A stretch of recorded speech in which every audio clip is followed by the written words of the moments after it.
4장부터 같이 살펴보겠습니다.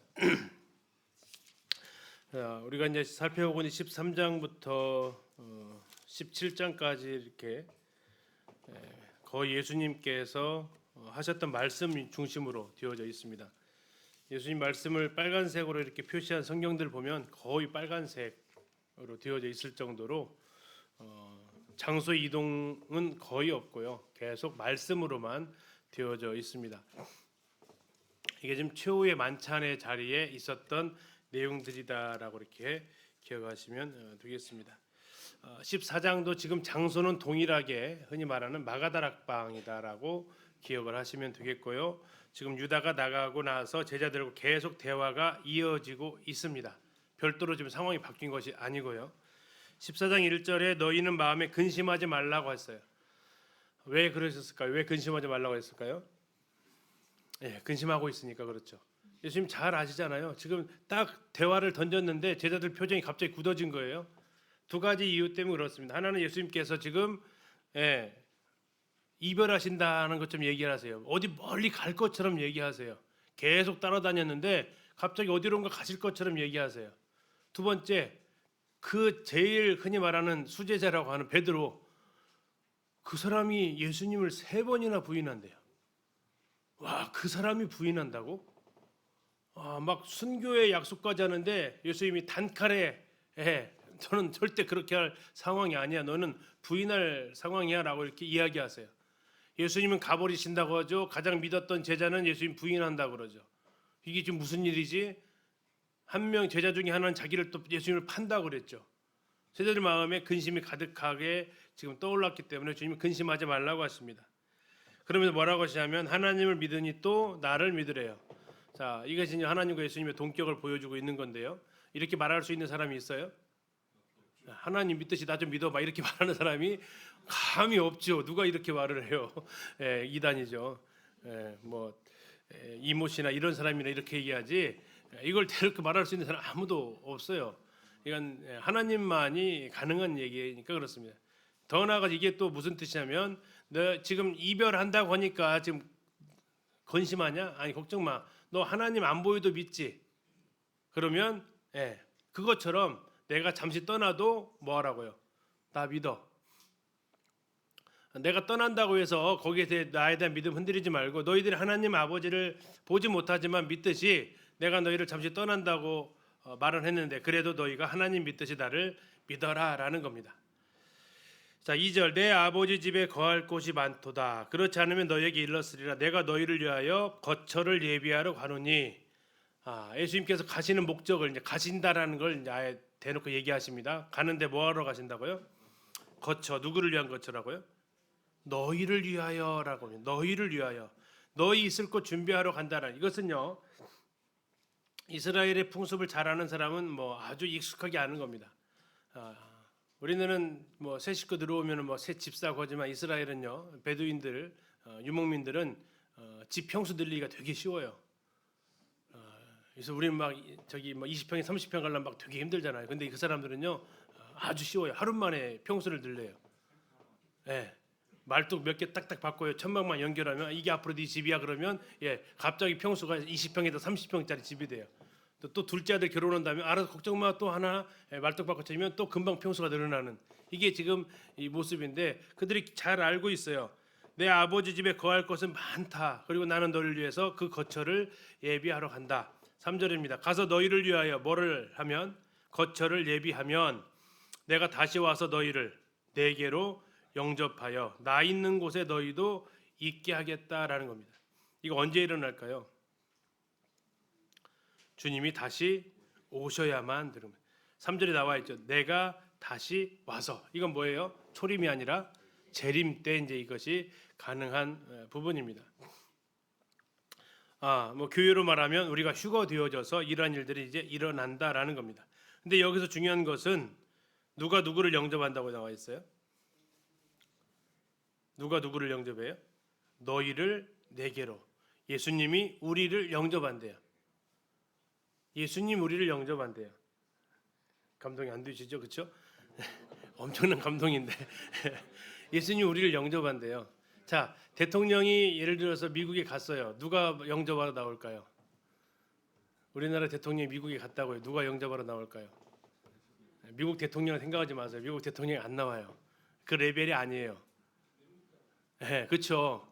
장관들이 나오죠. 네. 대통령이 직접 나오는 건요.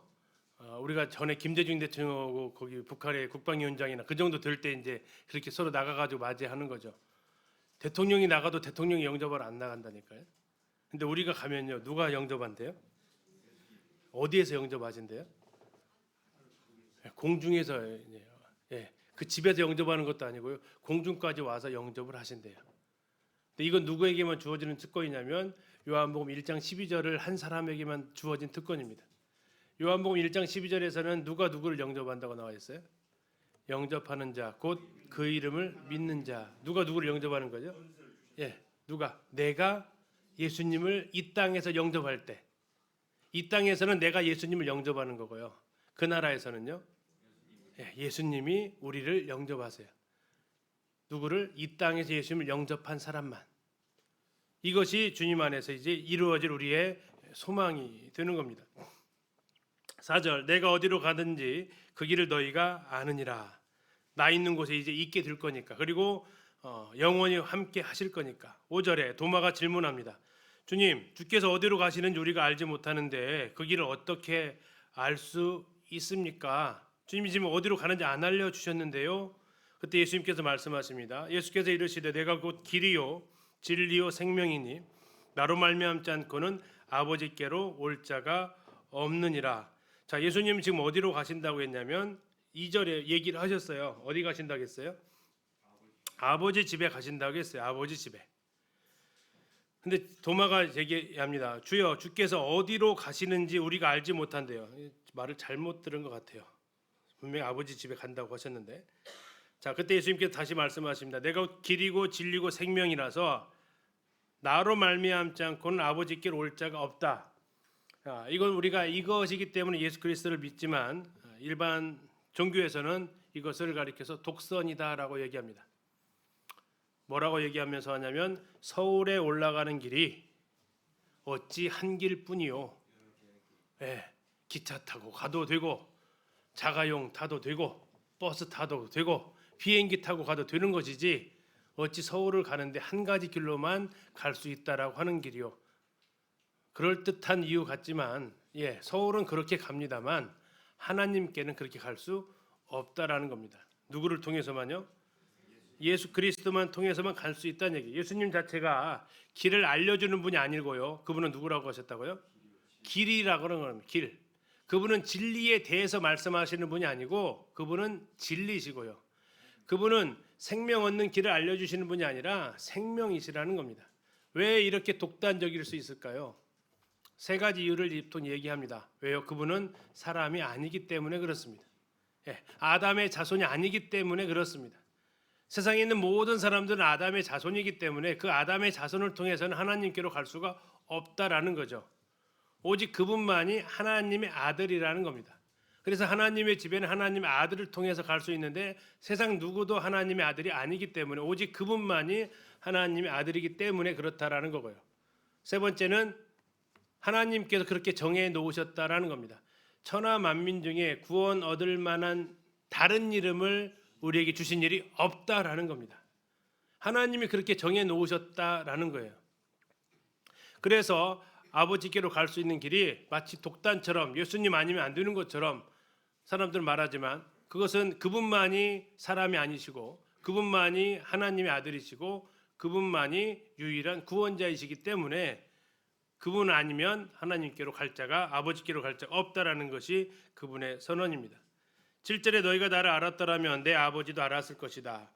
다시 말하면 나를 모르기 때문에 아버지도 모르는 것이다 라는 겁니다. 8절에 빌립이 질문합니다. 주님, 아버지를 우리에게 보여주옵소서. 그리하면 족하겠습니다. 자, 이 빌립도 지금 질문을 잘 못했습니다. 아까 도마도 그랬어요. 예수님 분명히 아버지 집으로 간다고 했는데 어디로 가시는지 모른다고 했고 빌립은 이제 예수님한테 아버지를 보여달라고 얘기합니다. 자, 9절에 빌립아, 내가 이렇게 오래 너희와 함께 있으되 약 3년이죠. 네가 나를 알지 못하느냐? 나를 본 자는 아버지를 보았거늘 어찌하여 아버지를 보이라 하느냐라는 겁니다. 내가 아버지 안에 거하고 아버지는 내 안에 계신 것을 네가 믿지 아니하느냐? 자, 나는 아버지 안에 있고 아버지는 내 안에 계시다. 이것도 역시 하나님과 동등되심을 보여주는 거고 아주 아버지와 아들이 밀접한 관계에 있음을 보여주는 말입니다. 내가 너희에게 이르는 말은 스스로 하는 것이 아니고 아버지께서 내 안에 계셔서 그의 일을 하시는 것이라. 내가 아버지 안에 거하고 아버지께서 내 안에 계심을 믿어라. 그렇지 못하겠거든 행하는 그 일로 말미암아 나를 믿어라 라고 주님이 말씀을 하시면서 아버지를 보여달라고 했던 빌립에게 주님이 답변을 하십니다. 12절입니다. 내가 진실로 진실로 너희에게 이르노니 나를 믿는 자는 내가 하는 일을 그도 할 것이요 또한 그보다 큰 일도 하리니 이는 내가 아버지께로 감이라. 약간 이해하기 어려운 말씀입니다. 어떤 부분이 약간 이해하기 어려울까요? 나를 믿는 자는 내가 하는 일을 그도 한다. 이것도 과분한데요. 그렇죠? 뭐라고요? 또한 그보다 큰 일도 한대요. 누구보다 큰 일이에요? 그러면 예수님이 하는 일보다 큰 일도 한대요. 이게 믿어지세요? 어떻게 이게 가능할까요? 근데 그 이유는 뭐냐? 이는 내가 아버지께로 가기 때문이다라는 겁니다. 다시 말하면 내가 아버지께로 가지 않으면 이러한 일이 일어나지 않을 건데 내가 아버지께로 가기 때문에 너희가 나를 믿으면 지금 내가 했던 일보다 더 큰 일도 하게 될 것이다라는 겁니다. 어떻게 이게 가능할까요?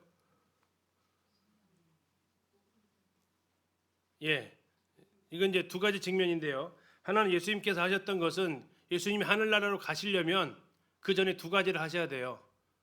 죽으시고 부활하셔야 돼요. 그래야만이 가실 수 있어요. 그렇기 때문에 죽으심과 부활로 인해서 일어나는 일들, 예수님은 지금까지 육체의 질병을 고치셨다면 이제 앞으로 너희들이 하는 일은 무슨 일을 하게 될 거예요? 영혼이 고쳐지는 일들을 하게 될 것이다 라는 거예요. 왜요? 내가 아버지께로 가기 때문에. 그래서 내가 능력이 많아서 예수님보다 더 큰 일을 하는 게 아니라 예수님께서 십자가의 구속을 온전히 이루시고 아버지께로 가셨기 때문에 가능하게 된다라는 얘기고, 또 하나는 이제 성령께서 오시기 때문에 그렇습니다. 성령께서 너희 가운데 오셔서 이 일이 가능해진다라는 것을 14장에서도 이제 풀어가 주시는데요. 13절을 보시면 이렇습니다. 너희가 내 이름으로 무엇을 구하든지 내가 행하리니 이는 아버지로 하여금 아들로 말하며 영광을 받으시게 하려 함이라. 내 이름으로 무엇이든지 내게 구하면 내가 행하리라. 이게 12절에 말하고 있는 그보다 큰 일도 하게 되는 일입니다. 이제는 내가 하나님 아버지 옆으로 가서 네가 너희들이 내 이름으로 구한 것들에 대해서 다 응답을 해 주겠다라는 겁니다. 자, 근데 조건이 있습니다. 13절 너희가 무엇으로 구해야 된다고요? 내 이름으로. 내 이름으로 무엇을 구하든지. 내 이름은 누구 이름이에요? 그래서 우리가 기도 끝에 뭐라고 붙여요? 그러면 이제 다 끝난 건가요? 그건 아니다라는 겁니다. 우리 수식어로 붙이면 이제 모든 기도가 응답되어진다라는 얘기가 아니죠. 예수님의 이름으로 구한다라는 게 뭔가 하는 거죠. 예수님의 이름으로 구한다. 이게 무슨 뜻일까? 예수님의 이름으로 구한다. 기도 뒤에 주 예수 그리스도의 이름으로 기도합니다라고 이거 붙여서 기도해야 된다. 그러면 준다라는 얘기가 아니라는 얘기고요. 내 이름으로 구한다는 얘기는 뭐냐면 예수님과 같은 마음으로 구한다. 예수님과 같은 목적으로 구한다. 예수님과 같은 그 뜻으로 구한다. 다시 말하면 예수님도 이렇게 기도하셨을 겁니다 하는 것만 응답을 해 주시겠다라는 겁니다. 예수님께서도 이렇게 기도하셨을 거예요 하는 거. 그래서 예수님 사인이 난 거. 내 이름으로 기도했다는 얘기는 서명이 난 거예요. 이 돈 인출해 주십시오 하고 우리가 사인하거나 도장 찍으면 금융기관에서 우리에게 돈을 인출해 주는 것처럼 일치한다라는 거죠. 돈 맡긴 사람하고 돈 찾는 사람이. 우리 기도도 동일하다는 얘기예요. 기도를 들어주시는 분의 이름하고 기도를 하는 사람의 이름이 같아야만 응답이 된다라는 거죠.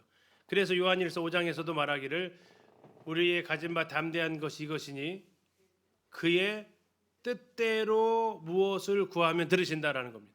내 뜻이 아니고 그분의 뜻대로. 그래서 우리가 기도해야 될 것은 예수님의 이름으로 기도한다라는 게 아니라 예수님의 뜻과 내 뜻이 같아지기를 우리는 기도를 해야 되고, 예수님 마음이 내 마음이 예수님 마음, 이심전심이 되어졌을 때 그 기도의 응답이 이루어진다라는 것을 주님께서 이제 약속을 해 주신 겁니다. 그러면서 15절에 말씀하시기를 너희가 나를 사랑하면 나의 계명을 지킬 것이다. 이것은 21절에 한 번 더 나와서 거기서 한 번 더 보겠습니다. 자, 16절입니다. 자, 이게 어떻게 예수님보다 더 큰 일을 할 수 있느냐? 바로 이 보혜사 오실 성령께서 오시기 때문에 그렇습니다. 자, 16절 내가 아버지께 구하겠으니 그가 또 다른 보혜사를 너희에게 주사 영원토록 너희와 함께 있게 하리겠다. 자, 여기서 놀라운 참 감사인데 보혜사 뜻이 뭡니까? 보혜사, 예, 돕는 자입니다. 헬퍼라고도 하죠. 헬퍼, 도와주시는 분. 근데 도와주는 사람인데 옆에 서서 돕는 자를 보혜사라고 합니다. 옆에 서서 돕는다라는 건 무슨 뜻일까요? 돕는 사람인데 옆에 없으면요, 예, 필요할 때 도와줄 수가 없어요. 예, 언제든지 내가 도와줄게 하면 언제든지 도와주려면 어떻게 해야 돼요? 언제든지 옆에 있어야만 도와줄 수 있어요. 그래서 보혜사가 뭐냐면 옆에 서서 돕는 자를 보혜사라고 그래요. 예, 단순히 돕는 자가 아니고요, 옆에 서서 돕는 자. 자, 서서 돕는다는 얘기는 뭘까요? 예, 그렇죠. 준비된 돕는 자라는 겁니다. 언제든지 준비가 되어 있는 돕는 자. 일어설 시간도 필요 없이 바로 움직일 수 있는 돕는 자. 자, 다시 보세요. 16절. 내가 아버지께 구하겠으니 그가 아버지께서 또 다른 보혜사를 너에게 주사. 자, 또 다른 보혜사. 자, 이 두 가지 단어가 쓰였어요. 보혜사 앞에 뭐라고 했어요? 또 다음에 다른. 무슨 의미로 혹시 이렇게 생각이 드세요? 또 다른 보혜사. 한 분은 지금 예수님이 뭐 했다는 얘기, 하나는 예수님도 보혜사였다라는 거예요. 예수님도 보혜사인데 또 주시겠대요. 예수님 말고 또 보혜사를 주시겠대요. 근데 그분은 예수님과는 또 다른 보혜사래요. 이게 예수님도 이 땅에 계셨을 때 예수님도 보혜사로 계셨다라는 거예요. 예수님도 우리를 돕는 자라고 얘기하세요. 시편 121편에 내가 산을 향하여 눈을 들리라 나의 도움이 어디서 올고 나의 도움이 천지를 지으신 여호와께서로다 나오는데, 나의 도움이 바로 이 보혜사가 예수 그리스도가 이 땅에서 보혜사이셨고 또 다른 보혜사, 예수님 말고 보혜사를 또 주신다라는 거예요. 이게 지금 아까 13절에서 12절에서 말씀하고 있었던 예수님께서 하셨던 일보다 더 큰 일도 해요. 왜요? 보혜사가 이제 두 분이에요. 예수 그리스도와 성령. 자, 그 두 분이 역할이 달라요. 다르다고 했잖아요. 자, 요한일서에서 보니까 예수님은 하나님 보좌 우편에 계신 보혜사예요. 그래서 뭐 하신대요? 우리를 위해서 간구하신대요. 중보하신대요. 성령은요, 로마서에 보니까 성령이 말할 수 없는 탄식으로 우리를 위하여 간구하신대요. 보혜사세요. 우리 보혜사가 성령이 오시, 예수님만 이 땅에 계실 때 예수님만이 보혜사였어요. 근데 예수님이 가셨어요. 그럼 누가 오세요? 성령이 오세요. 그래서 하나님 보좌 우편에 보혜사 한 분, 그리고 내 안에 보혜사 또 한 분. 이게 우리에게 주어진 놀라운 신분이고 특권이라는 겁니다. 시간은요, 영원토록. 자, 구약에 있는 성령은요, 사울 위에 머물렀다라고 얘기합니다. 위에. 그러나 그래서 위에 있기 때문에 뭐 했냐면 떠나가게 돼요. 머물러 있기 때문에 떠나가게 된다고요. 근데 신약에 있는 성령은요, 예, 영원히 함께 하신다고 나와 있어요. 더 나아가면 이제 17절 끝에 보시면 어디에 계신대요? 너희 속에 계신대요. 위에가 아니라 속에. 그래서 안 나가신다라는 거예요. 그래서 예수님께서 이제 이는 12절 끝에 이는 내가 아버지께로 감이라 했는데, 아버지께로 가셔야만이, 가셔서 16절에 내가 아버지께 구하겠으니 예수님께서 부활하신 후에 40일 동안 제자들과 함께 이 땅에 계셨고 어떻게 해서 승천을 하셨어요. 그리고 하늘나라에 올라가셨어요. 하나님 보좌 우편에 서셨어요. 거기서 뭐 하셨다고요? 16절에 있는 아버지께 구하셨다고요. 아버지, 제가 왔네요. 그러면 어떻게 해야 돼요? 보내시죠. 저희들 옆으로 하나 또 보내셔야 됩니다. 성령을 보내셨다라는 거예요. 그분이 오순절날 오셨다라는 거죠. 자, 그러면 딱 예수님이 가시고 성령 오시기까지 그 기간이 며칠? 예수님이 40일 동안 같이 계셨다고 했잖아요. 부활하시고 40일. 그리고 성령은 50일째 오셨고 공백이 며칠? 열흘. 열흘 빼고는 이제 하나님께서 우리와 함께 하셨던 거죠. 그리고 그 열흘이라는 시간은 제자들이 이제 성령을 모시기 위해서 준비하는 그런 시간으로 주님이 주신 시간입니다. 아무튼 이 놀라운 은혜가 바로 16절, 17절에 나오는데 첫 번째 16절에 돕는 자시다라는 겁니다. 서서 돕는 자. 17절에 그는 누구라고 나와 있어요? 진리의 영이다라고 나와 있습니다. 진리의 영. 그리고 그분은 너희와 함께 거하시는데 너희 속에 계시겠다라고 얘기하시면서 18절입니다. 내가 너희를 고아와 같이 버려두지 아니하고 너희에게로 오겠다. 그럼 이제 끝났냐? 예수님 우리와 빠이빠이냐? 아니다. 다시 오신다라는 겁니다. 재림으로 오신다라는 거예요. 19절 조금 있으면 세상은 나를 보지 못할 것이지만 너희는 나를 보게 될 것이다. 이게 가깝게는요. 예수님께서 죽으시고 나서 세상은 예수님과 빠이빠이 했습니다. 그러나 부활하신 후에 예수님은 제자들에게 다시 나타나셨죠. 언제 나타나셨어요? 부활하신 그날 나타나셨어요. 부활하신 그날. 제일 처음에 누구부터 봤어요? 막달라 마리아부터 봤어요. 그리고 그 밤에 베드로 그 시간에 베드로도 보고 엠마오로 갔던 제자들도 보고 제자들 가운데 나타나기도 하셨다고요. 그래서 주님 말씀하시는 겁니다. 19절 조금 있으면 세상은 나를 다시 보지 못한다. 왜? 죽일 거니까. 그러나 너희는 나를 볼 것이다. 왜? 내가 살아있기 때문에. 20절 그날에는 내가 아버지 안에 너희가 내 안에 내가 너희 안에 있는 것을 너희가 알 것이다. 그날은 언제일까요? 우리 아마 궁극적인 주님과 함께하는 그날이 될 겁니다. 주님이 다시 오시는 그날을 우리가 소망하게 되는 이유이기도 하죠. 21절입니다. 나의 계명을 지키는 자라야 나를 사랑하는 자니 나를 사랑하는 자는 내 아버지께 사랑을 받을 것이요 나도 그를 사랑하여 그에게 나를 나타낼 것이다 하시면서 나의 계명을 지키는 자 이것은 나중에 15장으로 넘어가게 됩니다. 22절입니다. 가룟 아닌 유다가 이르되 그러니까 유다라는 동명이인이 있었는데 고향이 달랐다라는 거죠. 주님 어찌하여 자기를 우리에게는 나타내시고 세상에는 아니하십니까? 지금 예수님께서 말씀하셨잖아요. 19절에 조금 있으면 세상은 나를 못 보지만 너희는 나를 본다 했더니 이 유다가 지금 물어보는 겁니다. 왜 우리한테만 보이시고 세상은 안 보이세요? 23절 예수께서 대답하여 이르시되 사람이 나를 사랑하면 내 말을 지키리니 내 아버지께서 그를 사랑하실 것이요 우리가 그에게 가서 거처를 그와 함께 하리라. 왜 안 보여주세요? 주님을 사랑하지 않기 때문이다라는 겁니다. 24절 나를 사랑하지 아니하는 자 내 말을 지키지 않는다. 너희가 듣는 말은 내 말이 아니고 나를 보내신 아버지의 말씀이다 하면서 내가 너희에게 이렇게 나타내는 것은 바로 너희가 내 말을 지켰기 때문이고 나를 사랑하기 때문이다라는 겁니다. 25절 다시 보혜사에 대해서 얘기를 하시는데요. 26절입니다. 보혜사 곧 아버지께서 내 이름으로 보내실 누구라고 이제 성령입니다. 성결의 영, 성령입니다.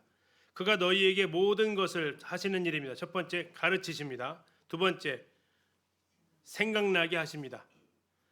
성령께서 하시는 일인데 그분은 진리의 영이라고 17절에서 말씀했잖아요. 그래서 진리의 영이 뭐 하시냐면 가르치고 생각나게 하시는 일을 한다라는 겁니다. 하나님의 말씀 우리에게 가르쳐 주시는 분 그리고 그 말씀들을 생각나게 하시는 분이 성령께서 하시는 그 사역이다라는 겁니다. 27절 평안을 너희에게 끼치노니 나의 평안을 너희에게 주노라. 내가 너희에게 주는 것은 세상이 주는 것과 같지 아니하니라. 너희는 마음에 근심하지도 말고 두려워하지도 말아라. 14장 1절에서 근심하지 말라고 했던 것을 다시 한번 주님 말씀하시면서 주님이 이제 선물을 주고 가시겠다라고 합니다. 요한복음에는 총 3가지의 선물을 주시는데 지금 여기에 첫 번째 선물이 나와 있습니다. 그 선물은 뭡니까? 평안입니다. 평안. 자, 근데 이 평안은요 누구의 평안이라고 나와 있습니까? 나의 평안입니다. 예수님의 평안. 예수님이 쓰시던 물건이라는 얘기예요. 예수님이 소유하셨던 거라는 얘기입니다. 예. 우리 성도님들, 새 모자가 비쌀까요? 대통령이 한번 썼던 모자가 비쌀까요? 흔 거잖아요. 그래도 비싸요? 그러면 새 모자가 비쌀까요? 제가 썼던 모자가 비쌀까요? 그것도 새 모자가 비싼가요? 네, 좀 기분은 그러네요. 사실인데 어떻게, 그렇죠? 네, 사실란 말이에요. 누가 썼냐 이거죠. 이 평안이 누구 거였냐라는 거예요. 이 평안이 누구 거라고요? 내 거였다라는 거예요. 나의 평안을 주신대. 나의 평안, 내 평안 준대요. 근데 이 평안의 종류가 두 가지가 있대요. 내 평안이 있고 누구의 평안도 있고요. 세상이 주어는 평안도 있고요. 예. 근데 주님이 쓰던 평안은 엄청 비싼 거지만 세상이 주는 평안은요, 싸구려라는 얘기예요. 그래서 세상이 주는 것과 질적으로 너무나 다르다라는 겁니다. 이게 주님이 주신, 우리에게 주신 평안이고, 그래서 이 평안은 근심과 두려움을 내어 쫓는 그 평안을 주님이 말씀하고 있습니다. 28절, 내가 갔다가 너희에게로 온다 하는 말, 재림이죠. 너희가 들었나니 나를 사랑하였더라면 내가 아버지께로 감을 기뻐하였으리라. 승천입니다. 아버지는 나보다 크시다라고 얘기하십니다. 자, 왜 기뻐할까요? 내가 아버지께로 감을 기뻐하였으리라. 네, 또요. 자, 이 세상은요, 이 세상은 지금 예수님에 대해서 어떻게 할 거예요? 죽일 거예요. 그렇죠? 죽일 거예요. 근데 그분이 아버지께로 가면요, 그곳은요, 더 이상 주님의 적대하지 않아요. 주님을 향해서 그들은 배척하지 않아요. 이 땅은요, 배척이에요. 어쩌면 28절을 생각하게 되면 주님 나라 먼저 가신 분들을 우리가 아쉬워해요? 부러워해요? 진짜 그러세요? 부러우세요? 이게 지금 28절입니다. 다시 한번 보세요. 나를 사랑하였더라면 내가 아버지께로 감을 기뻐하였으리라 라는 겁니다. 우리가 누군가를 살려달라고 기도하는 것, 사랑하기 때문에 그렇죠. 그렇죠. 근데 그 다음에 다시 예수님께서 다시 말씀하시네. 뭐라고요? 나를 사랑하였더라면 그렇게 기도하네 라는 거예요. 뭐라고 기도해야 된대요? 아버지께로 가는 것을 기뻐하고 감사하면서 기도해. 왜요? 그 나라에는 그 고통이 없으니까. 우리는 어쩌면 이 헤어지는 그 이별의 아픔 때문에 그분들이 더 이 땅에 계셨으면 하고 더 기도할지 모릅니다. 그리고 그를 정말 사랑하기 때문에 기도했을 거예요. 그러나 정말 더 사랑한다면 이 땅에 아픔과 슬픔이 없는 그 나라에, 하나님을 뵙는 그 나라에 가는 것이 그를 위해서는 차라리 그게 더 행복하니까 그렇게 더 할 것이다라고 주님이 지금 말씀하시는 부분입니다. 29절, 이제 일이 일어나기 전에 너희에게 말한 것은 일이 일어날 때에 너희로 믿게 하려 합니다. 갑자기 주님 돌아가시면, 이건 그냥 실패한 메시아 이렇게 생각할 수 있겠지만 이걸 다 지금 미리 예고하고 죽으신다라는 거예요. 그러면 이것은 예수님께서 정말 하나님의 아들이시구나라는 것을 알게 된다라는 겁니다. 빼먹었는데 28절 끝에 한번 보세요. 28절, 아버지는 나보다 크심이라. 자, 여태까지 했던 예수님의 말씀과 통해요? 좀 이상해요? 이상하죠? 아버지는 나보다 크세요? 예수님께서 여태까지 죽임 당하려고 했던 이유는 아버지와 자식이 자신을 동등으로 여겼다라고 했어요. 근데 어떻게 여기 예수님 입으로 아버지가 나보다 크시다라고 얘기해요? 예수님은요, 하나님이시지만 이 땅에 내려오셔서 사람들로부터 핍박과 박해와 죽으심까지 당하셔야 돼요. 그러나 하나님은요, 그런 취급을 안 받으셨다고요. 그 부분에 있어서 그분은 더 크시다라고 얘기하는 거지. 그래서 아까 했던 대로 내가 아버지께로 감을 기뻐한다라는 거, 그분은, 그 나라는 배척이나 학대나 이런 것이 없는 나라. 그래서 정말 네가 나를 사랑했더라면 내가 그 나라에 가는 거 슬퍼하지 않아. 오히려 기뻐할 거야. 주님, 이 땅에서는 사람들이 채찍질하고 가시관 씌우고 못 박았지만 주님 그 나라에서는 주님 온전 영광과 찬양과 경배를 받으시니 당신이 그 나라에 가시는 거 저는 무섭거나 두렵지 않고 기쁩니다 라고 고백을 할 수 있는 거다. 그러면서 아버지는 내가 이 땅에서 너희를 구원하시기 위해서 겪어야 했던 그 모든 것들에 대해서 해당이 없는 분이다. 그래서 그분은 나보다 더 그 부분에 있어서는 나보다 더 크신 분이다라는 거지. 이게 수준 차이가 난다는 얘기는 아니다라는 겁니다.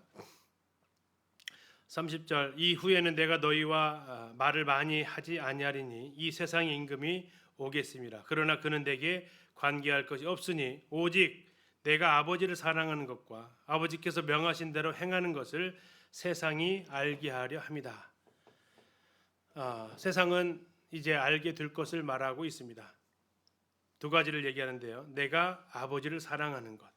그래서 아버지께서 명하신 대로 행한다라는 것.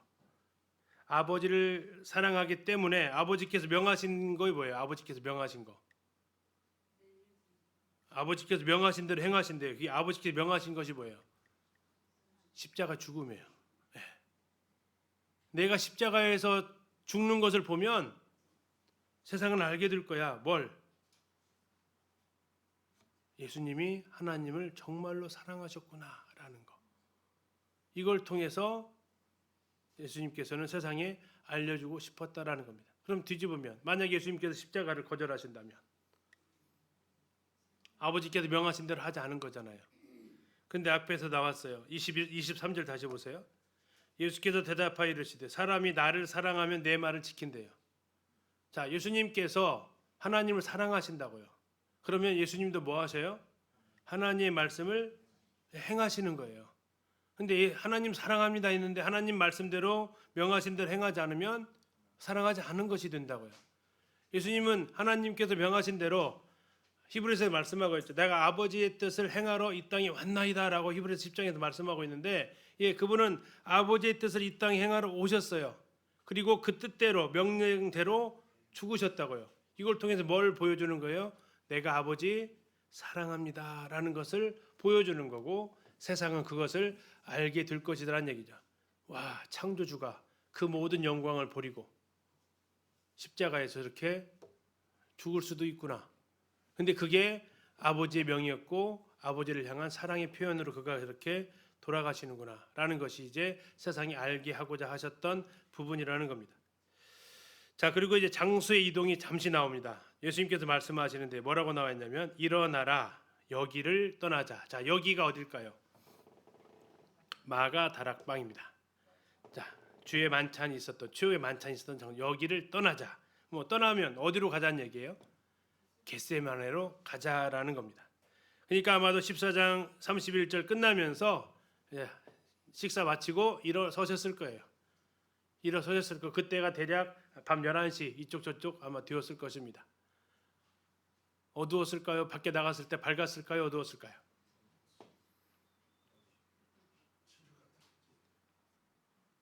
날짜를 보셔야 돼요. 6월절은 1월 14일입니다. 그러면 이날은 13일이 되겠죠. 음력 13월 13일 그 밤은 어떻습니까? 보름에 가까운 시간이죠.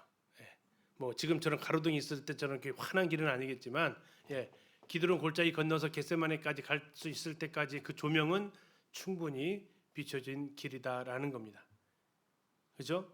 깜깜한데 어떻게 가 있을까 걱정 안 하셔도 됩니다. 물론 깜깜해도 이렇게 불로 갈 수 있겠지만 이때가 6월절 전날이기 때문에 그 달빛으로도 충분히 갈 수 있는 시간대죠.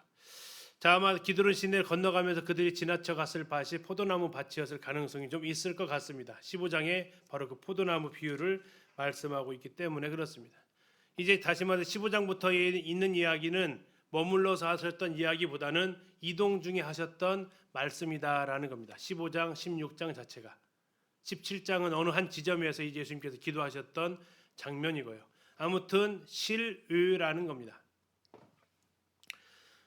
자, 뭐 포도나무 밭이 있을지 없을지 모르겠지만 주님은 워낙 설교하실 때 근처에 있는 무엇인가를 보시면 그걸 가지고 설명하셨던 분이기 때문에 15장에 포도나무의 비유가 나와서 그걸 가지고 생각해 볼 수 있다라는 얘기죠.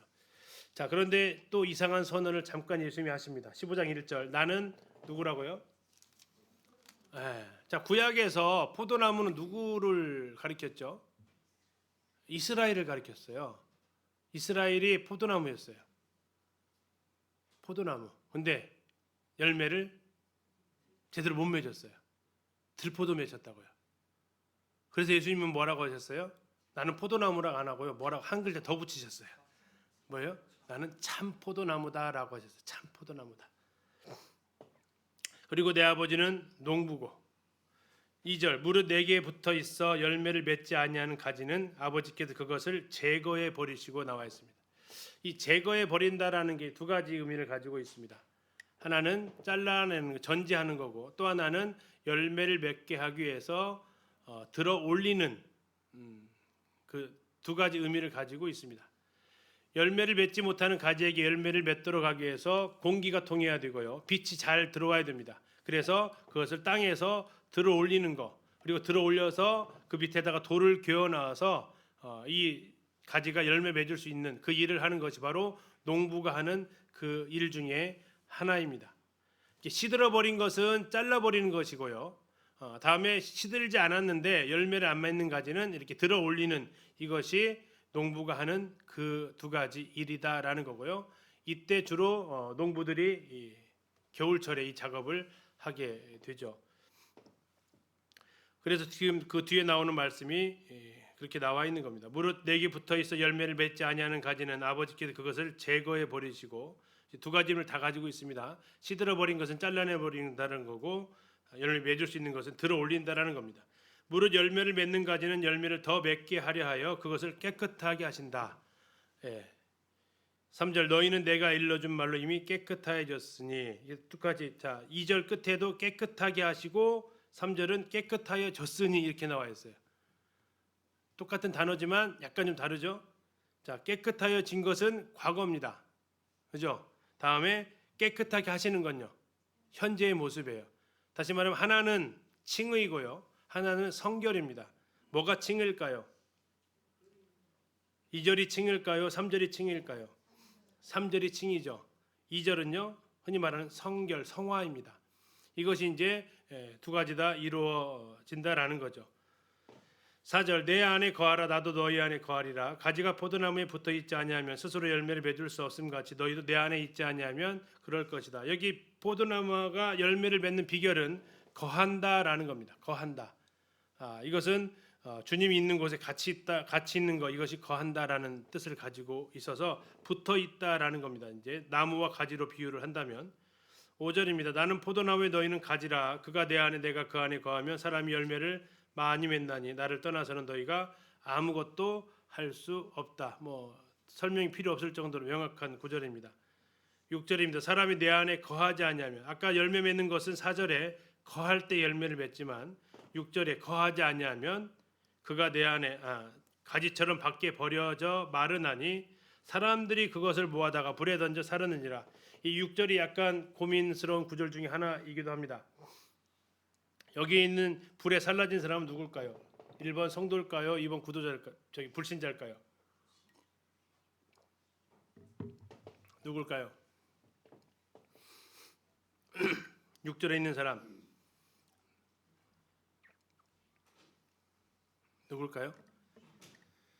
자, 그것은 이 불에 던져 사르는 것이 농부가 했는지 사람들이 했는지를 봐야 됩니다.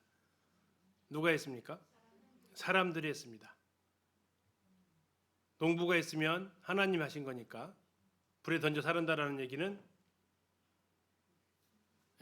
불신자가 해당이 되고요. 사람들이 했습니다. 사람들. 그러면 이것은 성도 중에서 타락한 성도들, 그들은 세상의 비웃음거리가 된다라는 의미를 가지고 있다고 할 수 있겠습니다. 그의 간증이 완전히 더럽혀져서 사람들로부터 교회 다녔어요? 이런 이야기를 듣게 되는 이런 사람들이 되어져서 오히려 그것이 비웃음거리가 되어지는 모습을 6절에서 지금 보여주고 있는 겁니다. 7절 너희가 내 안에 거하고 내 말이 너희 안에 거하면 무엇이든지 원하는 대로 구하라 그리하면 이루리라. 너희가 열매를 많이 맺으면 내 아버지께서 영광을 받으실 것이고 너희는 내 제자가 될 것이다. 계속해서 주님이 이제 열매를 맺는 것에 대해서 말씀을 하고 계십니다. 자, 열매를 맺어야 하나님께서 영광을 받으시고 제자가 되는데, 자, 어떻게 열매를 맺느냐? 열매 맺는 비결은 거하는 것이고, 거한다라는 게 그럼 뭐냐? 10절 보시겠습니다. 9절 아버지께서 나를 사랑하신 것 같이 나도 너희를 사랑하였으니 나의 어디 안에 거하라고요? 사랑 안에 거하라는 겁니다. 자, 풀어지죠. 자, 아까 4절에서 내 안에 거하라. 그것은 다시 말하면 9절에서 어디 안에 거하라? 내 사랑 안에 거하라. 그러면 내 사랑 안에 거한다라는 것은 뭐예요? 아까 우리가 14장에서 유추할 수 있어요. 뭐 하면 사랑한다 그랬죠? 내 말을 지키면. 10절에 나와 있습니다. 내가 아버지의 계명을 지켜 그의 사랑 안에 거하는 것 같이 너희도 내 계명을 지키면 내 사랑 안에 거하게 될 것이다. 그리고 열매 맺는 비결은 뭐냐면 주님 안에 거하는 거고 주님의 사랑 안에 거하는 거고 주님의 사랑 안에 거한다는 것은 주님의 말씀을 지키는 것이다. 계명을 하나님의 말씀을 계명을 지키는 것이다 라는 겁니다. 그러면 그 계명이 그럼 과연 뭘까요? 아까 13장에서 주셨어요. 새 계명을 너희에게 주노니 서로 사랑하라. 그러면서 이제 12절부터 나옵니다. 12절입니다. 내 계명은 곧 내가 너희를 사랑한 것 같이 너희도 서로 사랑하는 이것이다.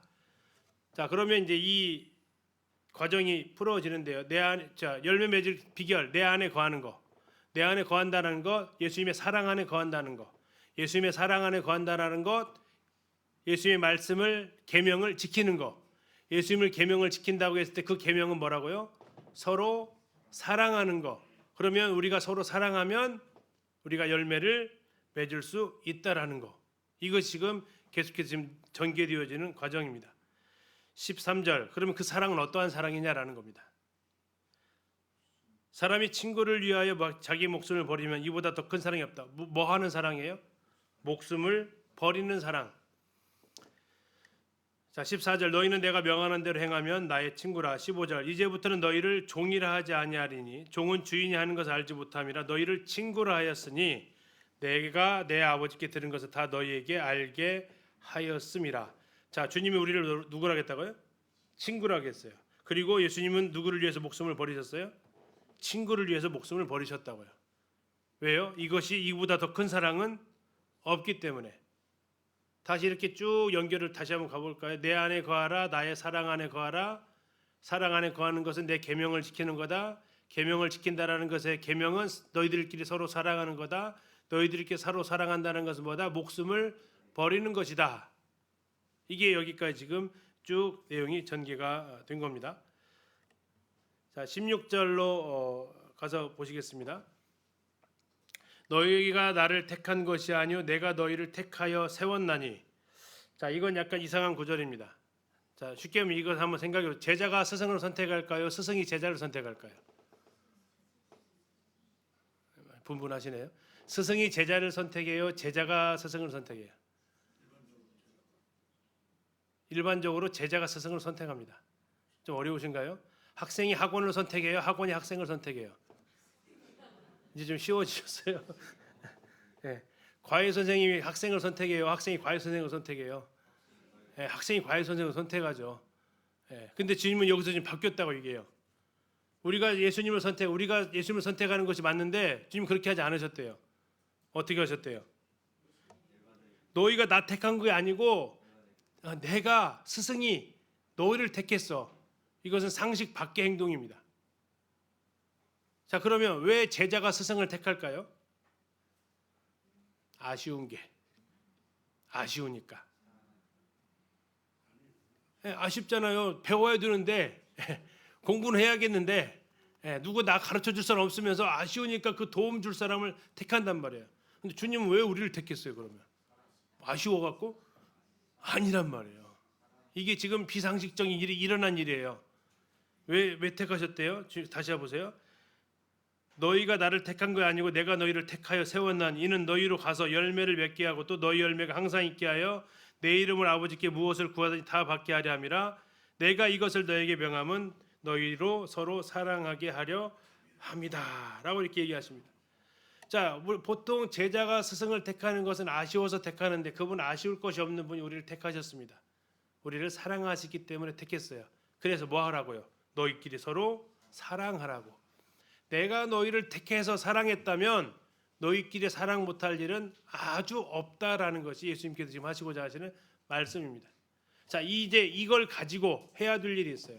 그래서 우리가 지금 올해 처음 사랑 회복하라고 하면서 첫 번째가 무슨 회복이었어요? 예배 회복은 하나님과의 사랑의 회복이에요. 두 번째는요, 교제 회복은요, 누구의 사랑의 회복이에요? 성도들끼리 사랑의 회복이에요. 근데 저건요, 두 가지가요, 별도가 아니에요. 아주 긴밀하게 연결되어져 있어요.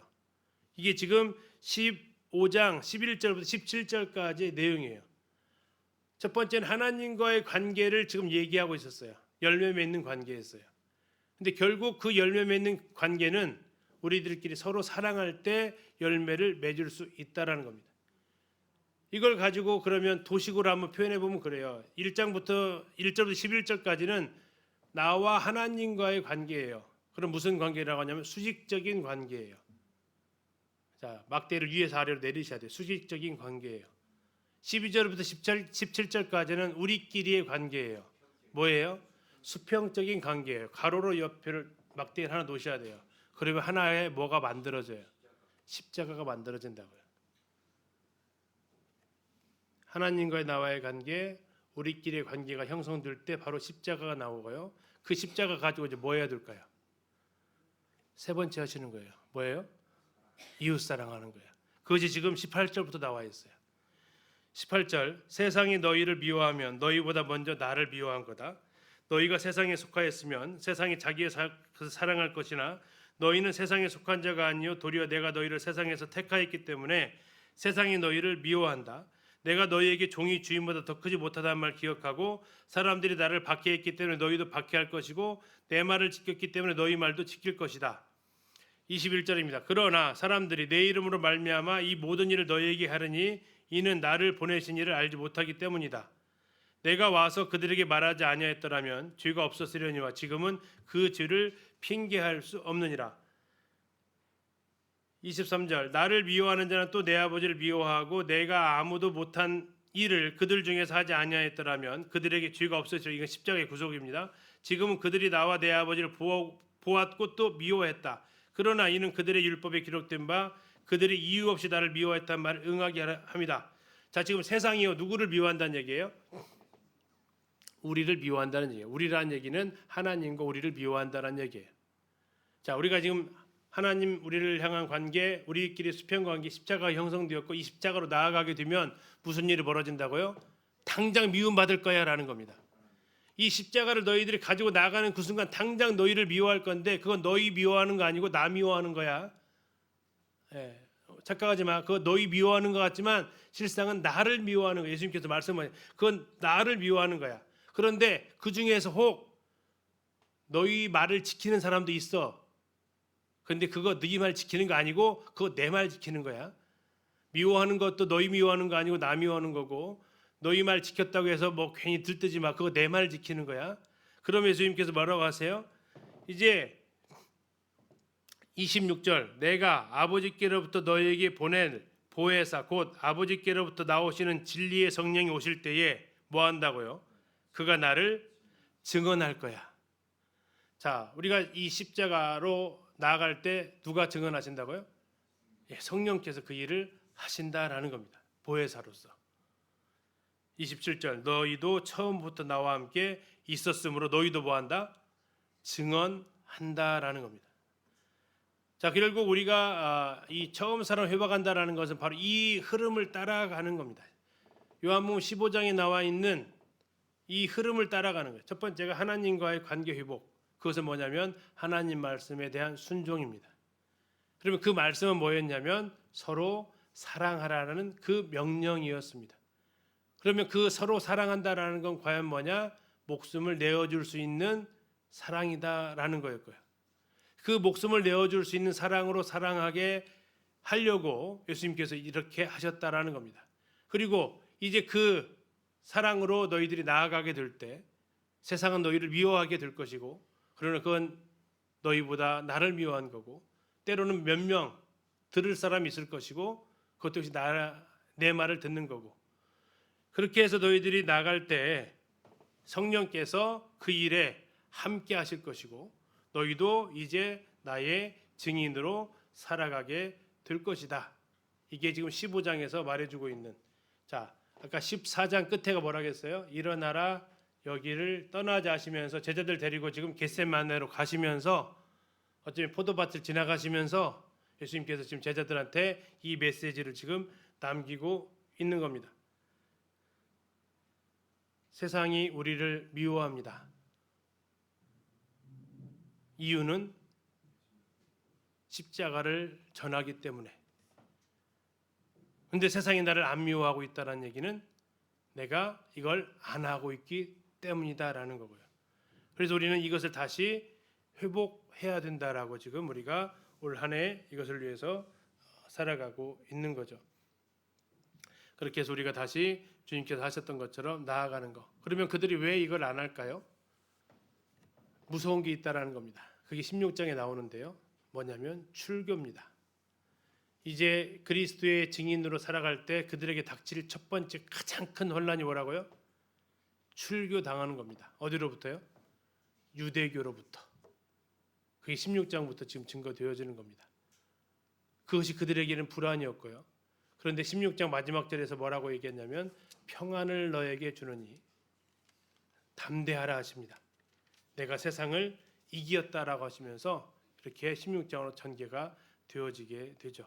아무튼 15장을 통해서 우리는 우리가 1년 동안 그 표어로 삼았던 이 세 가지가 15장 안에 다 들어가 있는 겁니다. 하나님과의 사랑의 회복, 순종함으로, 성도들과의 사랑의 회복, 우리의 목숨을 내어줄 수 있으므로, 세상을 향한 우리의 회복, 우리에게 주신 그 십자가를 증거함으로 나아갈 것. 이것은 예수님께서 정말 제자들 최후의 만찬 끝나시고 겟세마네로 가시면서 주님께서 제자들에게 유언처럼 하셨던 그 말씀이 이 15장 안에 들어 있습니다. 네, 그러면 오늘 기도하시고 다음 주에 이제 16장부터 같이 이렇게 살펴보도록 하겠습니다.